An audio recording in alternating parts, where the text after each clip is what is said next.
Także zapraszamy serdecznie, Panie Wojciechu. Dzień dobry, witam Państwa. Widzę dużo znanych twarzy, które znam. Widzę też dużo nowych ludzi. Cieszę się, że przyszliście Państwo posłuchać wykładów, bo będziemy obalać mit. Mit, który się tak wgryzł na całym świecie, na dobrą sprawę, w nasze umysły, że trzeba po prostu to wyjaśnić. Pokrótce Wam opowiem o sobie, ale naprawdę bardzo krótko, bo tutaj już czasu coraz mniej. Pszczelarstwem zajmuję się od 10 lat. Od 4 lat działam w internecie pod pseudonimem, jak Pani powiedziała, jak jest napisane, Pszczelarz z Wąchocka. Jeżeli Państwo się interesują pszczołami, produktami pszczelimi i różnego rodzaju rzeczami, to możecie wyszukać Pszczelarz Wąchocka w internecie. Będzie. I słuchajcie, żeby się przygotowywać do filmików, które kręcę, bo jestem, można powiedzieć, influencerem pszczelim, kręcę na TikToku, na Facebooku, na Instagramie, robiłem zazwyczaj jakiś research, tak? No bo nie lubię kręcić filmów i opowiadać o czymś, o czym po prostu nie wiem. No i był taki właśnie odcinek Pszczelich Ciekawostek, gdzie chciałem opowiedzieć o tym miodzie w piramidach. I przygotowując się do tego odcinka, okazało się, że jest problem, bo takiego miodu po prostu nie było. Mamy oczywiście w internecie bardzo dużo różnych takich zdjęć, przekazów i tak dalej. Teraz w dobie sztucznej inteligencji mamy piękne dzbany płynące. Tak to mniej więcej wygląda. Takie są akurat angielskojęzyczne, ale tak to mniej więcej w polskim internecie też jest przedstawiane. Tak? Że znaleziono piękne miody, piękne dzbany, miodu było bardzo dużo, był zdatny do spożycia, miał swoje właściwości i tak dalej. Natomiast z racji tego właśnie, że prowadzę te social media, zapytałem ludzi, bo chciałem zobaczyć, jak ten mit funkcjonuje w naszym społeczeństwie. I mam w sumie do Państwa zgromadzonych pytanie, kto z Was słyszał, że znaleziono miód w piramidach i był dobry, zdatny do spożycia i tak dalej? Może rączka do góry? No i jak widać, wiele rąk jest podniesionych. Słuchajcie, zrobiłem taką ankietę, fakty i mity na temat miodu i udało mi się uzyskać 1437 odpowiedzi na dzień dzisiejszy, czyli jest to dość spora grupa taka, powiedzmy, która się wypowiadała, tak? Pierwsze pytanie było takie, jakie zadałem Państwu. Czy kiedykolwiek słyszałeś, że odnaleziono miód w piramidach, grobowcach i był 70%, czyli tak jak tutaj większość sali, 70% twierdzi, że tak, jak najbardziej słyszałem o tym, że taki miód znaleziono. Drugie pytanie, bo ten mit jakby jest w różnych wersjach. I są takie, że znaleziono miód, ale są też takie, że znaleziono różnego rodzaju substancje w tych dzbanach, znaleziono jakieś tam zaschnięte resztki, pozostałości miodu. Proszę zobaczyć, że 484 osoby z 1000 odpowiedzi pamięta, że znaleziono miód. Nie, że znaleziono jakieś tam resztki zaschnięte na dnie naczynia, tylko że znaleziono miód. Kolejnym pytaniem było, czy w tym micie, który tam gdzieś w internecie powiedzmy słyszałem, czy tam w radiu, czy było, że zachował swoje właściwości. Zobaczcie, 152 osoby. Był stabilny chemicznie, też jest taka wersja. 58. 84, że był dobrym miodem. Był jadalny 161. 400 osób powiedziało, że nie za bardzo pamięta. Pamiętają, że znaleziono miód, ale nie pamiętają, co tam pisało dokładnie. No i słuchajcie, mamy wiele różnych przekazów o tym właśnie miodzie. Najbardziej znanym takim faktem, który jest przytaczany i jak ja zacząłem kręcić właśnie w internecie filmy o tym, że tego miodu nie było, to ludzie bardzo często właśnie wskazywali grobowiec Tutanchamona. No problem jest tego typu, że odkryciem grobowca Tutanchamona zajmował się Howard Carter, to był taki brytyjski archeolog i egiptolog i on był bardzo taki skrzętny, no zresztą wszyscy egiptolodzy chyba są tacy. Wszystkie jego odkrycia są bardzo dobrze udokumentowane. Mamy zdjęcie każdej komnaty, każdego dzbana, jest opis, co znaleźli, co tam było i mamy w internecie coś, co się nazywa Griffith Institute i tam są wszystkie zeskanowane te jego notatki. I mamy, słuchajcie, w tych notatkach, tych stron tam jest naprawdę tysiące i w tych notatkach jego jest tylko jedna karta, 614J, gdzie on wspomina cokolwiek o miodzie w grobowcu Tutanchamona. Jak widzicie, jest rysunek wazy i na dole, no niestety Howard strasznie bazgrolił i jakby trudno rozczytać, natomiast Instytut Cartera na tyle fajnie postąpił, że oni to wszystko przepisali i mamy tutaj, że Howard napisał apparently some kind of liquid light, w nawiasie napisał znak zapytania, honey, czyli prawdopodobnie na jakiś tam płyn, który być może jest miodem. Carter łączy się z panem Alfredem Lucasem, który był angielskim chemikiem i oni współpracowali przy różnych odkryciach. Lucas pracował jako chemik, analizując wszystkie rzeczy, które w tych grobowcach znaleziono, jeżeli oczywiście była analiza potrzebna. I są takie zapiski Lucasa, no niestety on się jakby nie odwoływał w tych zapisków konkretnie do kart Cartera, żebyśmy mogli tą 614J znaleźć. I też opisywał różne, nie tylko tego Tutanchamona, ale różne grobowce, gdzie tam odkrywali rzeczy. I jedyne wzmianki, jakie mamy, tutaj sobie przepisałem cytaty z jego notatek, a tutaj tłumaczenia. No i tam wspomina, że w jakimś tam dzbanie znaleziono bardzo ciemnobrązową, lepką masę o konsystencji maści. Ciemny materiał o wyglądzie żywicy, substancja tłuszczowa o wyglądzie żywicznym, twarda masa o pomarańczowym zabarwieniu. Czyli jak widzicie, no, te mity, że znaleziono miód i my jakby w głowie mamy takie piękne dzbany ze złocistym miodem, no niestety do prawdy się mało mają. Juja i Tuju. To są, słuchajcie, to jest inny grobowiec, KV-46 w Dolinie Królów. To jest taki grobowiec dwóch osób, które są dziadkami Tutanchamona ze strony matki.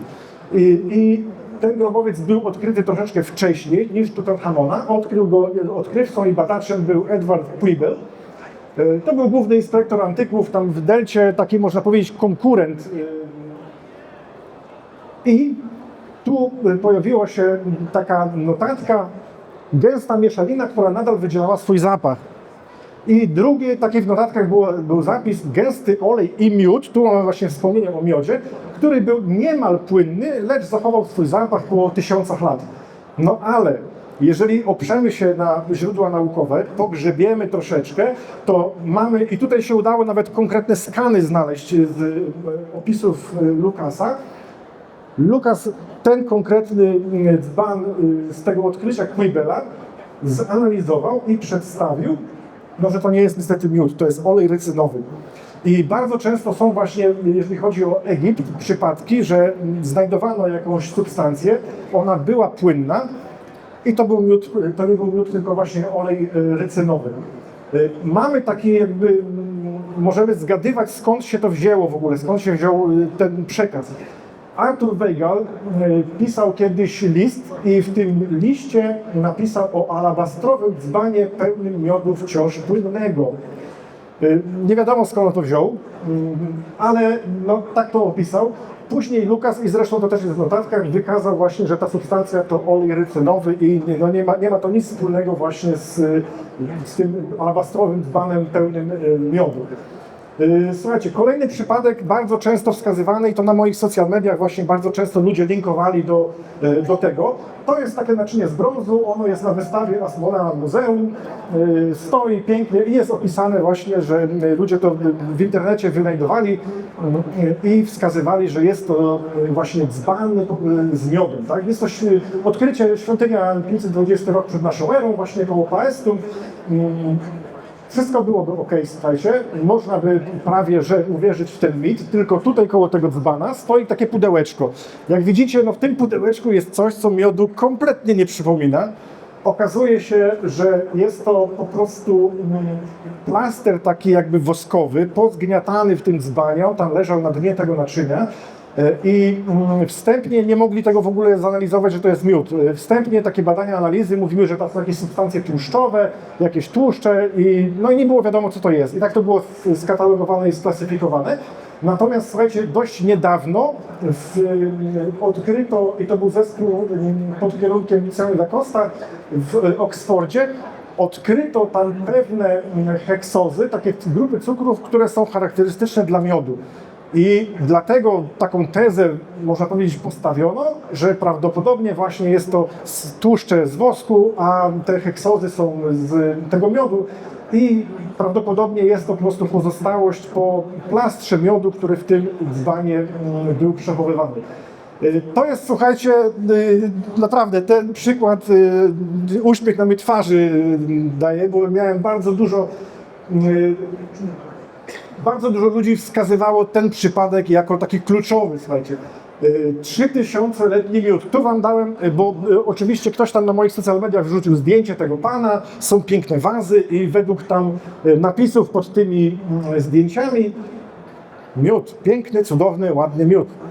Mamy dzisiaj na szczęście sztuczną inteligencję, różnego rodzaju narzędzia, które między innymi pozwalają na podstawie zdjęcia znaleźć wszystkie inne źródła tego zdjęcia w internecie. I udało się znaleźć tego pana oraz oryginalne zdjęcie. Słuchajcie, że to jest Mostafa Waziri i jest pan sekretarzem generalnym Najwyższej Rady do Spraw Zabytków Egiptu. To zdjęcie pochodzi z takiego grobu, które właśnie oni w Tunel el-Gebel odkryli.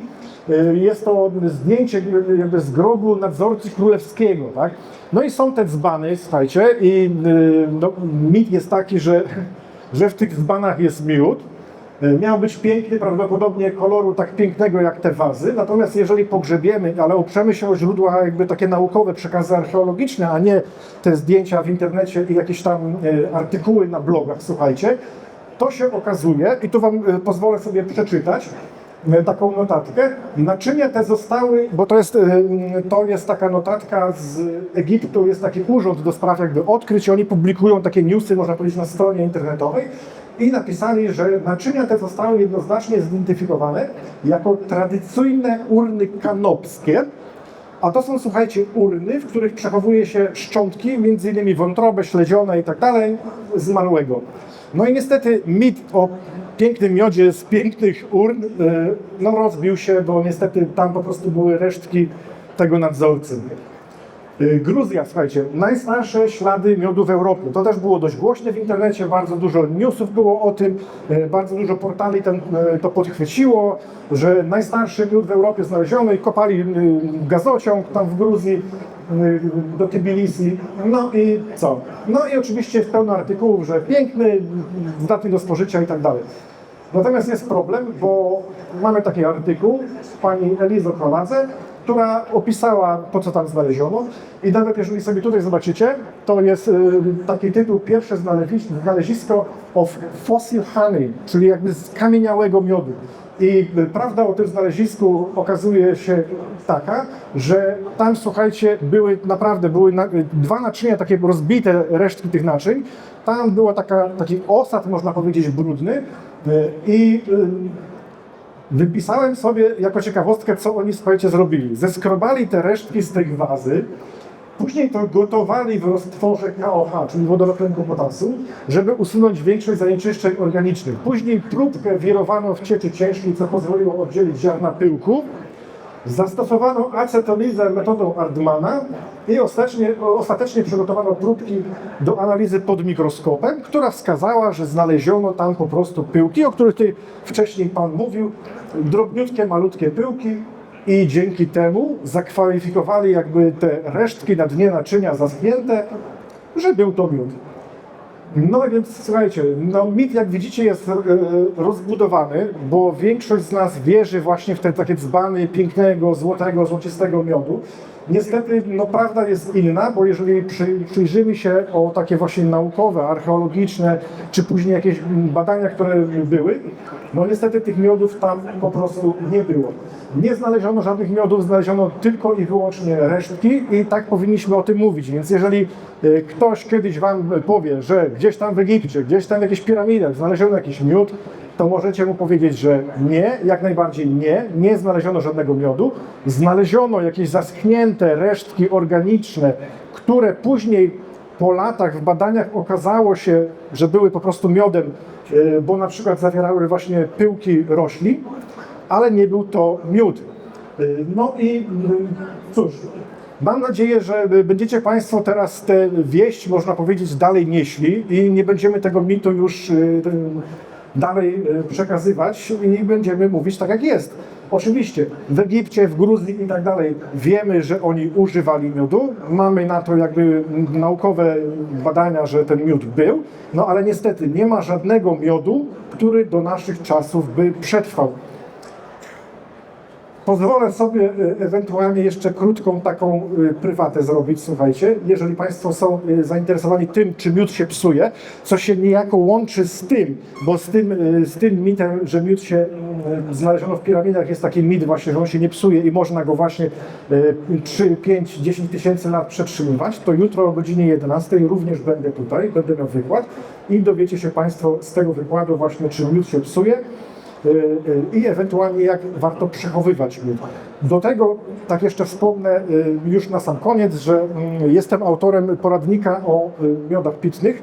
Można go kupić na stoisku Polskich Hurtowni Pszczelarskich. Gdyby ktoś chciał na przykład książkę z autografem, u nich można kupić. Ja dedykację czy autograf zrobię i będzie super fajnie. Także dziękuję Państwu za uwagę i mam nadzieję, że już nie będziemy tego mitu powtarzać dalej. Bardzo dziękujemy Panie Wojciechu.